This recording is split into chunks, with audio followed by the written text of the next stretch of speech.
So, ang challenge sa atin ni Apostle Paul in Ephesians chapter 4, 1 to 6 is to walk worthy. How do we live out the gospel na ari sa atin? Ngayon, request you to please stand up kung natin basa. Ephesians chapter 4, verse 1 to 6. Ano na? Say amen. Okay, ano today sa ating explain. Ako verse 1, pagdating, I therefore, a prisoner of the Lord, beseech that ye walk worthy of the vocation wherewith ye are called.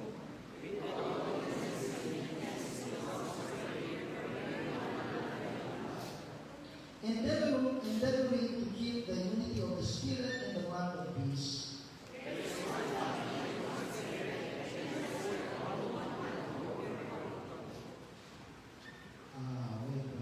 Okay, verse ano na kita? Verse 5, one Lord, one faith, one baptism, one God and Father of all, who is above all, and through all, and in all. May the Lord bless the reading of His word. Mag-aapasalamat ka. Heavenly Father, thank you, Lord, for this time. Salamat, Lord, once again that we can open our Bibles. Pero Lord, as we open our Bibles, I pray that you will open our eyes. I pray, Lord, that we will open our hearts so that, Lord, we may behold wondrous things out of thy word. So bless us, O Lord, today. Ikaw, Lord, pag-inspirahan sa amin. And kabay, Lord, God, at ang may pagtibo, at ang pagsimpa, may spiritual and beneficial sa pagsa sa amin. At ang Lord, hindi ka nasala ng pagkakatuyan in the mighty name of Jesus. Amen. Magaling po lang ito lang. Again, no, as we have studied several Sundays ago, Ephesians is an epistle of the Apostle Paul to the Church of Ephesus sa samtang-anak siya sa prisuhan. No? Nag-divide din siya sa anong kakapitulo, and then ang chapters 1 to 3 speaks of doctrine. Ano pala ang teaching? Ano pala ang gusto ni Apostle Paul na itutlo? Ano pala ang balasihan, no, sa pagkabili? So, chapter 1 as sa chapter 3 na. No? And then, sa chapter 4 as sa chapter 6, it speaks of our duty. Then, how should we live in light sang sining reality? No? Kung si chapter 1 as sa chapter 3 speaks of our identity, ang chapter 4 as sa chapter 6 speaks of our lifestyle. Paano bala kita dapat magkabuhi? No? So, walking worthy. There are several churches today that are splintered. I remember I was talking to a pastor sang nagligad. Ano balya, pastor? Hamba ko, pastor, kamusta? Nagali si Pastor Amoni. Be, pastor, sadly, nag-split ang church. So, nag-split ang church. And then, ang church nga nag-split pagid. Kag, ang duwa ka church nga nag-split, tupaday lang man sila, simbahan. So, I was thinking, what kind of testimony is that, no? So, to those outside the church. Baptist church diri, tupadya Baptist church man. No? And if we are honest enough, sometimes even family, no? Ang mga panimalay, ang mga magpalarinti, naga-splinter man, no? Naga-separate, no? Ay naga-unite, naga-ilinaway. And the Apostle Paul speaks, dugay-dugay nuton anaton, that as Christians, we have to walk worthy. Maglakat kita nga takos tawgon bilang mga Kristiyano or Kristohan. What does it mean to be a Christian? To be a Christian means to be a follower of Christ, no? So there are 4 things that we will be learning this morning. And then magabukas kita na sa verse 1. Let's see here the calling. Okay? Ang panawagan. No? Ang mandok. Okay, in chapter 4, verse 1,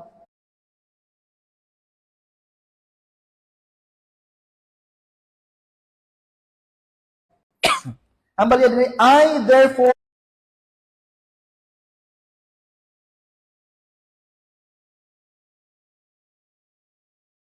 the prisoner of the Lord. Hambal ni Apostle Paul, ako, no, na priso or sang Ginoo, na priso siya sa Roma, and sa tanan nga gintudlo ya in chapter 1 about our salvation, no, about the plan of God sa aton kaluwasan. Sa chapter 2, paano kita ginluwas ang Diyos, kag anong misteryo nga nahuman sa aton kaluwasan. Sa chapter 3, no, kag ining misteryo gin-reveal nga isahon gali kita, both Jew and Gentiles. And then ang pangamuyo ni Apostle Paul that we will grow in spiritual maturity. Hambal ya diri gani ako bilang ulipon priso no ni Kristo Jesus, beseech you. Ang word nga beseech diri is an continuous urging, nagapangabay sa inyo. This is present, active, continuous. It is an ongoing appeal. Hindi lang siya one-time request, pero persistent, gapadayon nga pastoral call. I beseech you that ye walk. Maghambal kita, walk in the ilakat. But this is a lifestyle that we live out, no? That this should be a habitual conduct. That ye walk. So ginamando ni Apostle Paul nga, kag aska subong, mando ya ini, no? Sa mga tumuluo, na maglakat, na magkabuhi, no? Anong bot silingon diri? Worthy. Maghambal kita, worthy, it should be of the equal weight. It should be of matching value. Nga takos man, no? Nga equal man sa aton panawagan, no? Vocation. Maghambal kita, Christian calling, sa diin kita gintawag sang Diyos, no? We are, sa chapter 1, we are chosen. No, mga pinili kita. We are redeemed. Mga gintubos kita. We are united. Gin-isa lang kita. And ginpunan kita sang balaan nga Espiritu. And the Holy Spirit resides in us. Tagambal ni Apostle Paul, gani mga kauturan, maglakat kamo nga takos. Nga na-match ninyo ining reality sa inyo kabuhi.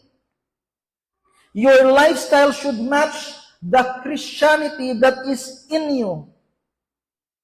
Our lives should be lived in a way that matches our calling.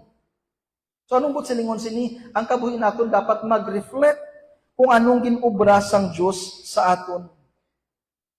No? Sadly, no, and this is a struggle sang tagsa ka mga tumuluo na sometimes kabudlay magkabuhi as Christian. I remember listening to Sean McDowell, na professor siya sa sa Biola University. Hambalya, sometimes it's hard to live the Christian life. And hambalya, it's a daily saying no to the flesh. And it is a daily saying yes to the Spirit. And sometimes saying yes to the Spirit is very inconvenient sa flesh. No, pero hambal ni Apostle Paul, live, no, worthy of your calling. Reflect kung ano ang ginobra sang Diyos sa imo, dapat makita na sa aton kabuhi. In Colossians 1 chapter 10, hambal ni Apostle Paul, that he might walk worthy of the Lord unto all pleasing. Kahalamutan, no, sa atubangan sang Diyos kag sa atubangan sa mga katawhan, being fruitful in every good work and increasing in the knowledge of God. Kagina, we were having our Sunday school. Hambang ko sa kabataan, kung ang bayo sang tao, uniform sang pulis, ano siya? Pulis. Kung ang bayo sang tao, pang maestra, ano siya? Maestra. Kung ang teacher naga-uniform pero waay nagagawi nga teacher, ano siya? No, but silingon, it is an oxymoron, it is a contradiction, but silingon, hindi maayo. And sometimes we are called Christians, mga tinubos, mga pinili, and yet, the way we act, the way we live, does not match sang aton nga calling. So ang pamangkot diri, is there a gap between belief and our behavior? Does our actions reflect our identity in Jesus? No? Gamba kita nga Christian kita, pero wala man kita gana sa mga buluhaton sa Ginoo. We claim to be followers of God, followers of Christ, and yet we don't even regard kung ano ang mando ni Kristo. Again, our calling is that our life should match, no? Mangintakos kita sa sining panawagan. No? Nga tawgon kita nga sumulunod ni Kristo, dapat ga-match sina ang aton lifestyle. No? So this is our calling. No? Ang panawagan. Number 2 diri, verse 2. So verse 1, we see our calling, but verse 2, we see the character. Sang sini nga panawagan. No? Baya, with all lowliness. Ang all diri, no exceptions. All means all. No? Ang word ya diri is metapases. No? In totality. With all lowliness. Ano po silingon? Sino ang aton gali nga lifestyle should be, mga bagta, lowliness is humility. Thinking rightly of yourself. Kaysa we would like to think ourselves nga taas kita, di ba? May ara naman iba nga tamaan ka pessimist, nga ang binila, no? Do tamaan sila ka insecure, matsyag nila nubo na gid sila. Pero hambal diri ni Apostle Paul, our character should be, we should live in lowliness. But silingon, kung sino kita sa atubangan sa Diyos, that is how we should live. No? Hindi kita magpasubra, hindi man kita magpabuhin. We need to rightly think. No? Kay kaisa, it's easy to be proud. Kaisa, it's easy to be insecure. Pero think right. Paano ka mag-think right? Paano ka mag-live right? Think and live, no, according to what God knows you to be. So, why man kita sa ipabugal? Kaya nga, in reality, everything is of grace, di ba? So, mabutang kita in a proper, sa proper nga ground. No? Hindi man kita pwede magtalawit. Kaya nga, Jesus is with us. No? So, we have to think rightly. Ano diri ang meekness? Abayan, no? With all lowliness and meekness. This meekness is strength under control. Control naton aton emotions. Control naton ang aton nga actions. No? Si Jesus is a very meek man. No? Pero hindi kita maghambal nga si Jesus is weak. No? Kay kung may time, di ba? Ginapangula ito ang mga kwarta sang mga nagabaligya sa temple. Pero sa time man, no, Jesus showed restraint. Ginatempt siya, ginaton siya. Oh, if you are the Son of God, panaog na. If you are the Messiah, luwasa ka o galingon mo, ang luwasa kami. Kaya ni Jesus to. No? Pero it was a strength under control. So this is the character that Christians should have. Lowly, we think rightly of ourselves. Meek, we have strength under control. And then ari pagyud, hambalya diri, long suffering. Mabinatason, we are patient with difficult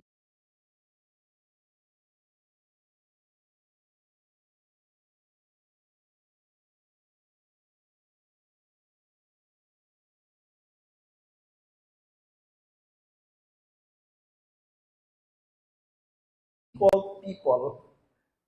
No? Kaysa may mga tao, hindi budlay pakigbagayan. Di ba? Long suffering. And then, ari pag yun ang balya diri, what should be our character? Forbearing one another in love. Ano po silingon? Putting up with one another. No? Nga may mga kakulangan siya, pero ikaw na lang mag-intindi. No? May mga Christians kaysa nga, tamaan pa kay-immature, pero ikaw na lang bullying. So this is the character that we need to have. Why ano din ang natabo sa church ng Ephesus? May mga Hudiyo. Sila ang una pero gamay lang sila. Nagdamo ang mga Gentile, feeling sa mga Hudiyo, taas sila. Feeling sa mga Gentile, damo sila. So may clashes sa church. Sambal ni Apostle Paul, be lowly, be meek, be patient, and have forbearance. Tandaan natin, no, unity is not automatic. Bisan sa church, bisan sa panimalay. Kahapos mag-inaway sa balay, no, hindi ni siya automatic. It requires a Christ-like character. No, dapat isundon ta ang character ni Kristo if we want to have unity in every relationships that we have. Hambal sa Philippians chapter 2, verse 3 to 4, complete my joy by being of the same mind, having the same love, being in full accord and of one mind. Do nothing from selfish ambition or conceit, but in humility count others more significant than yourselves. Nadumduman niyo si King David, kag si Saul, no? Si King Saul ang unang hari sa Israel. Pero nakasala si Saul hambal sa Ginoo, ibayluhan niya si Saul kay Haring David. So David was anointed by Samuel and ginlaga siya ni Saul. Pero many times may opportunity si King David nga magbato, nga magbalos. One time ara si Saul iyawan kalagas, natulugan sa kuiba. Nagkadto si David, no, hinahinay mga soldado ni King Saul tulugman, gingisian niya ang bayo, kag naglakat si King David, kag sa punta nagsinggit. Ginpakita iya ang gisi sang bayo ni Saul. Hambalya, kung gusto ta kapat yun, pwede gid. Pero what David did is he showed meekness, he showed patience. No, ang family life, staying together requires patience. Oh. It requires forgiveness. It requires humility. Ang pamakutiri, are you easy to get along? Or basi ikaw pabalaya ang palaayunan? Ikaw pa ang Christian, but ikaw pa ang palaayunan. So ang pamangkutiri, do you reflect Christ in every relationship that you have? May isa ka pastor ako nabatin hambalya, humility grows or unity grows where humility lives. Ang unity kanu nagatubo na kung sa diin dira nag-istar ang pagpaubos. Kay kung puros tanan may ego, puros tanan may pride, dugay-dugay mag-ilinaway gid kamo. No? Isa pa gid ka commentary na basahan ko, balya, Christian maturity is revealed in how you treat difficult people. Ang pagkahamtong mo kanu bilang Kristiyano, masapuan man na kung paano mo ginatratar ang mga tao nga budlay ka isa pakigbagayan. No? So this is our calling, and that is to walk worthy as Christians. Our character should be in humility, no? And we need to have patience. And in verse 3, the Apostle Paul speaks of the unity. Habaya, endeavoring, make every effort, be diligent. Again, this is present active. This is a command, no? Na continuous, make every effort, endeavoring to keep the unity. To keep is to guard. Anong po silingon sini? Ang mga Ephesian Christians, united na daan sila kay Jesus Christ. Why na sang Hudiyo, why na sang Gentile, na hindi na dapat sila mag-ilinaway.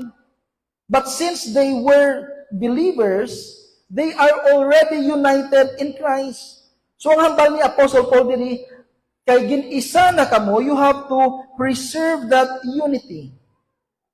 No, sa isa ka commentary diri, hambalya, this verse speaks that we do not create unity. God already created unity. No? Kung fellow Christian mo malang, in the sight of God, And ang will sang Ginoo isa na kamo. Pero the problem sometimes is because of our pride, because of our unforgiveness, no? Hindi natin makip ang unity. No? Our job is to preserve this unity. In John chapter 17, no, ang mga last verse nga ginpamulong ni Kristo Jesus ante siya ilansang sa cross. Ano ang prayer? That they may all be one, na mag-isa.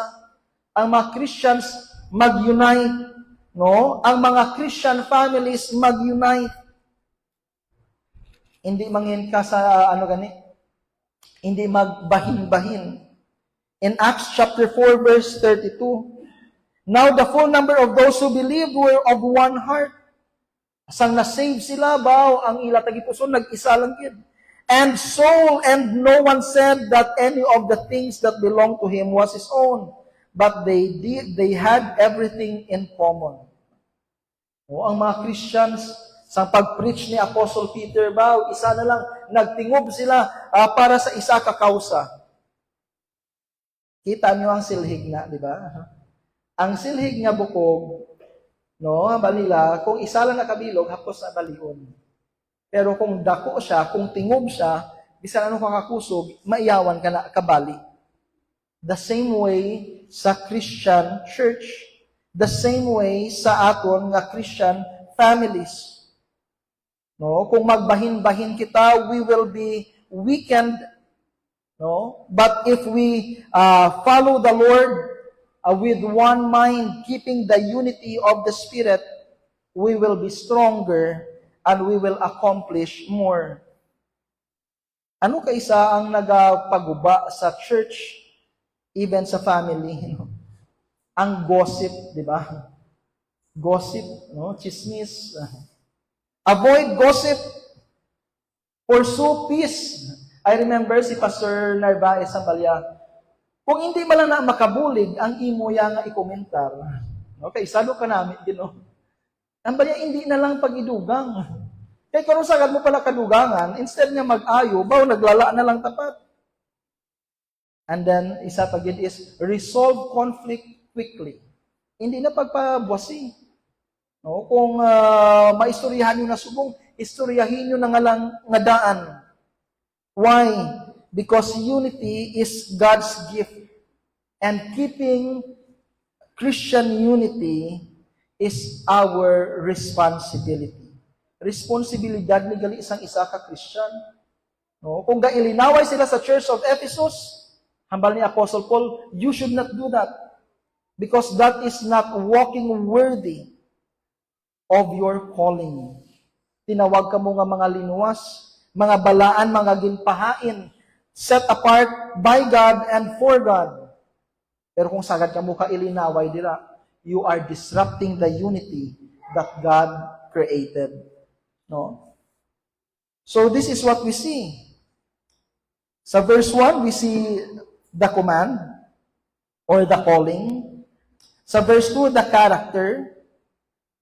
Sa verse 3, we see here the unity.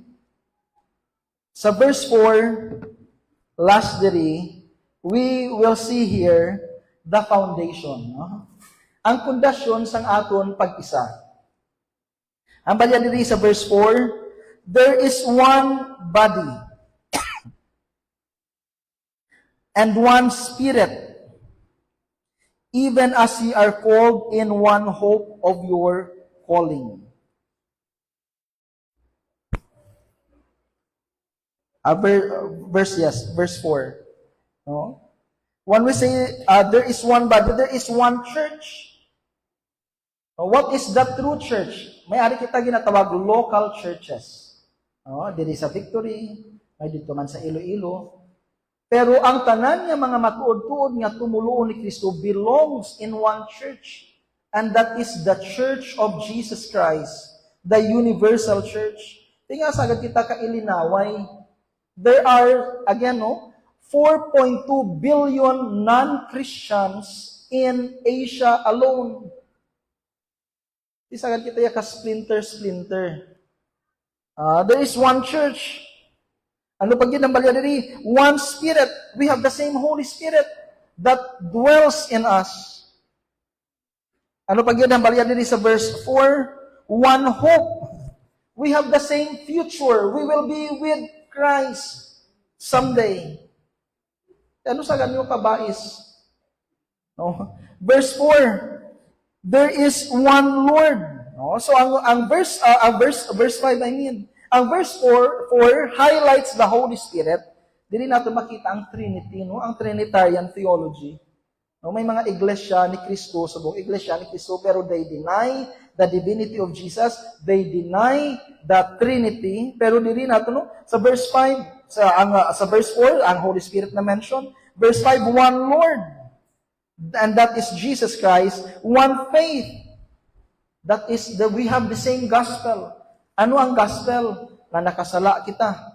That the Lord will judge us, pero ang good news, Jesus came. He paid our sins, and those who trust in Him, those who follow Him, will find forgiveness and eternal rest. No? So we have the same faith and one baptism. We have one shared identity. Nga kita mga tumuluo. Nga kita Kristohanon. And then in verse 7 diri, it speaks of God. Verse 7, verse 6, I mean, one God and Father of all. This is our ultimate unity, who is above all and through all and in you all. So, amo ni kanyang pundasyon, no? Na if we are true believers, isa kita. And ang nag-isa sa aton, ang pundasyon sa sining pag-isa naton is God Himself. Our unity is rooted in the Holy Trinity. Our unity is rooted in God Himself. Oh, ang ginuuya ang nag-isa. 1 Corinthians chapter 12 verse 12 to 13. For just as the body is one and has many members, and all the members of the body, though many, are one body, so it is with Christ, no? Kasubong nga sang lawas, madamo sing bahin, pero ang tagsa ka bahin belongs to one body, damo pod ang bahin, pero isa lang kalawas, kasubong man ini ang lawas ni Kristo. Again, this is not literal, but this is spiritual, no? For in one Spirit we were all baptized into one body, Hudiyo man or Griego, slaves or free, and we are all made to drink of one Spirit. Our unity is based on God's nature. Hindi lang niya kay nag-organize kita, hindi lang niya kay emotionally sane kita, but it is God Himself who united the Christians. Amo na gani, hindi kita sad ka divide sa mga minor issues. Isa gusto ya color pink, isa gusto ya color blue. Hindi ka mo intindihan, ay ba, nag-ilinaway ko mo, ay na mo nagsinapakanay. No? Focus on what unites us. Ano mag-unite sa aton? The cause of the gospel. No? Ang dako nga buluhaton. Missions. The gospel of Jesus Christ. Again, this is what chapter 4 speaks of. We are one because God is one. The Lord is calling us, live worthy. Tapos, natawgon ka nga Kristohanon. What should be our character? Live humbly. Hindi magpina-indis-indis, hindi magpinataas-taas. Tuluka ang kaugalingon mo in the sight of God. No? Anong bot sila? Apart from God, you are nothing. But with God, and because you have Jesus, you have everything. No? So, hindi na rason nga magpabugal, but rason ina nga magpasalamat kag magbalik sa paghimaya sa Ginoo. We see the unity and we have to protect it. Kaya ang foundation sang aton unity is ang Diyos mismo. God has already called you. He united you. Now, ikabuhi naton, ipangapinan naton, and i-reflect naton. The Christian life is not earning an identity, but it is expressing our identity in Christ. So the question here this morning, antes kita magtakop, ang aton bala pagkabuhi reflects sang panawagan sang Dios sang aton. No? Kamusta imong attitude? Kamusta aton attitude? Kamusta aton relationships? Kamusta aton attitude sa aton church life? No? Tandaan naton mga kauturan, why ka lang nabilong kay Kristo, ginarepresentar mo si Kristo Jesus. Kung magkadto ka sa eskwelahan, magkadto ka sa workplace, magkadto ka man, mag-travel ka, let's say, sa abroad, people should see Jesus in you. Hindi kay ginpilit tayo nga maglain kita. Nga, hindi ko mamuyayaw kay pero automatic nga hindi kaya gapamuyayaw. Automatic nga gakabuhit iya tadlong, hindi bangod kay gingusto mo lang because Christ is in you. Kag siya ang nagatransform sa imo from the inside out. So ang question is, are you living worthy of the calling of God? Kagkabay pa sa sininga aga, ikabuhit tagi dining panawagan. As Christians, pangapinan naton ang unity. Kag kung may mga pride, ego, bitterness, unforgiveness, tugutan naton na nga i-let go. Kay ginisa na kita ni Kristo. And kung i-divide ta ang panimalay sang Ginoo, we are causing disunity in the body of Christ. Napangabaytanan sa pagduko sang aton mga ulo, iyong sang aton mga mata. Chapter 4 of Ephesians speaks kung paano bala ang mga Kristohanon magkabuhi. May mga pag-ilinaway dito at pa-indisanay dito. Pero the Apostle Paul, the Word of God, is calling us to walk worthy. Ang pamangkot sa sining aga, are you walking worthy?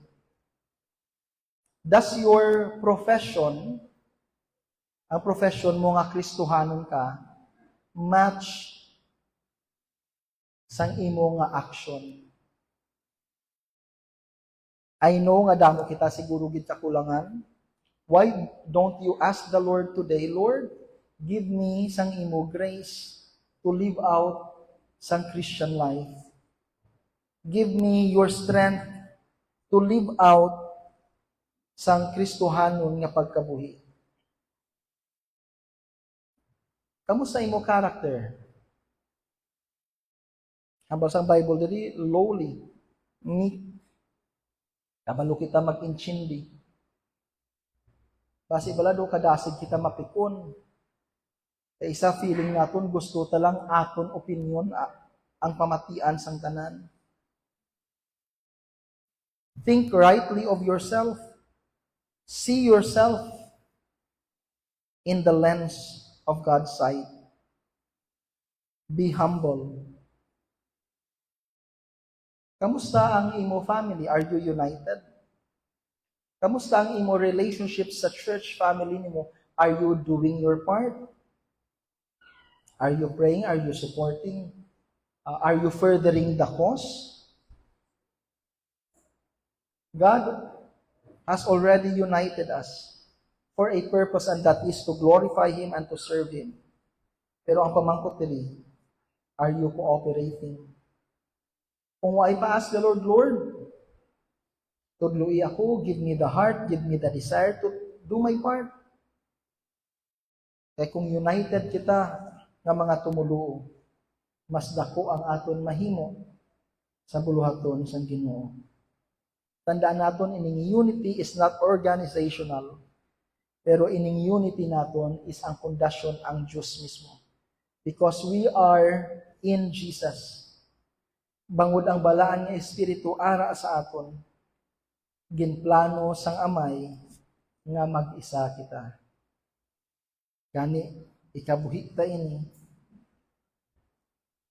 kag aton gid pangapinan. And if you today are not sure of your relationship with the Father, tandaan nato no, ang ato relationship was broken because of the sins na nakumit naton nga naglaton sa aton because of Adam and Eve. Pero ang good news is, ang bad news is may paghukom, no? May silot nga nagahulat. Because God is holy, He will have to judge. Pero ang maayong balita is that Jesus came. Pinpadala sang Ama yang iyabugtong anak. Si Jesus nagbayad sang kasalanan. O siya nagkabuhi in behalf sa aton. Nangin matay siya sa cross in behalf sang mga katawhan. Ang habas ang Bible, to those who call, to those who trust in Jesus, God will give them the power to become sons of God. So sa sinin nga aga, hindi pagsaligi ka o galingon mo, hindi pagsaligi ang religion mo, hindi pagsaligi kung ano ikaw ka maayo, pero saligi si Kristo na nagbayad sa imong kasalanan sa cross. Give your life to Him. No? Be devoted to Him. Sunda siya. Talikdi ang kasalanan, talikdi ang mga ginasaligan mo. Panumbalik sa Diyos, paagi kay Kristo Jesus. Naghambal ni Jesus, to those who call, iya pagasabton, at to those who seek, makasapugin. And to those who trust, hindi gid sila mapaslaw. God is able to keep sang aton mga ginkumit batok sadtong adlaw. Sa adlaw sang paghukom, ang Dios magatuman sang iya saad that if you are in Jesus and if you have trusted Christ, you will have forgiveness and you will find rest. Mag-pray kita. Heavenly Father, salamat gid sa siningation. Salamat gid Lord God for your word that teaches us na dapat, Lord, magtingog kami, mag-unite kami sa pag-alagad. Sa tagsa, Lord God, ka mga fellow namon nga mga Christians. And sometimes, Ginoo, may mga disunity because of pride, because of ego, because of bitterness. Kabay pa, Lord, teach us to be lowly, to be meek, mangin humble. Give us your grace to forgive. Give us your grace to forbear. Pagkabay pa Ginoo, we will be patient to those na hindi pa, Lord God, nag-mature yet. Kabay pa, Lord, masapwan ang mga kaanakan mo diri sa Victory Baptist Church. Masapwan, Lord God, ang tanan mo nga mga kaanakan sa siningduta na magkabuhi worthy sa imo panawagan. Bless us, O Lord. Send revival sa hearts ng imo mga kaanakan. Pagkabay pa, Lord, ang gospel, ang imo kausa, ang imo, Lord God, ginharian. Mag-move forward, maglambot pagid sa iban, nga ay panakabati kay Kristo Jesus. Salamat, good Lord, for this opportunity to worship you, to sit under the ministry of the preaching of your word. Ikaw, Lord, magtanom kang magpabunga sa sining mga kamatuoran, sa tagsa, Lord God, kakabuhi sang imo mga kaanakan. Bless us, O Lord. This all we ask and pray in Jesus' name. Amen.